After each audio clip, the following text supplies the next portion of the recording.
Muling susuriin ng mga otoridad ang bahagi ng Muntinlupa City para matukoy ang mga establishmentong posibleng maapektuhan sakaling lumindol. Ang ilang eskwelahan, kanya-kanya ng diskarte para maghanda sa sakuna. Balitang hati ni Cedric Castillo. Model house para sa HE. May bedsheet at throw pillows sa bedroom ang opisina ng principal ng Pedro E. Diaz High School sa Muntinlupa.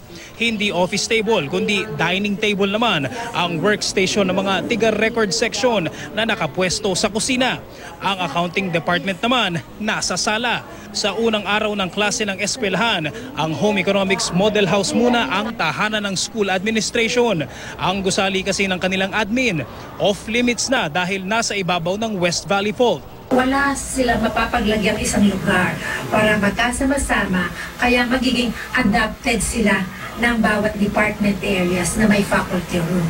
Ito, kinatatayuan ko, ito ay bedroom ng aming practice house or model house.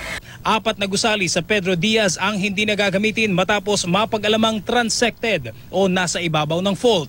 Ang kalahati naman ng library building binakuran din dahil pasok sa 5-meter buffer zone. Ayon sa pamunuan ng high school, wala naman itong idinulot na aberya sa pagbubukas ng klaseng. Sa total of 16. So that will replace the textbook room na 6 shop rooms converted into 12. Sa konsultasyon ng Muntinlupa City Council at PHIVOLCS, napag-usapan ang Pedro Diaz High School, ang Alabang Elementary School at ang Buli Elementary School na sa June 8 pa ang pagbubukas ng klase na pawang nasa ibabaw ng fault. Pedro Diaz High School, 22 academic classrooms po ang affected.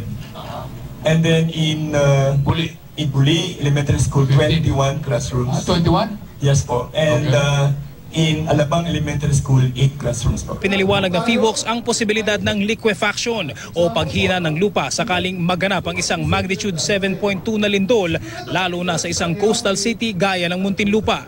Ang liquefaction kasi common yan sa mga lugar na may buhangin at matubig. So ito yung mga coastal areas, mga floodplains, mga swamps. Muli raw magsasagawa ng walk the fault assessment ang Muntinlupa para suyurin ang fault at mga establishmentong posibleng madamay dito. Cedric Castillo, GMA News.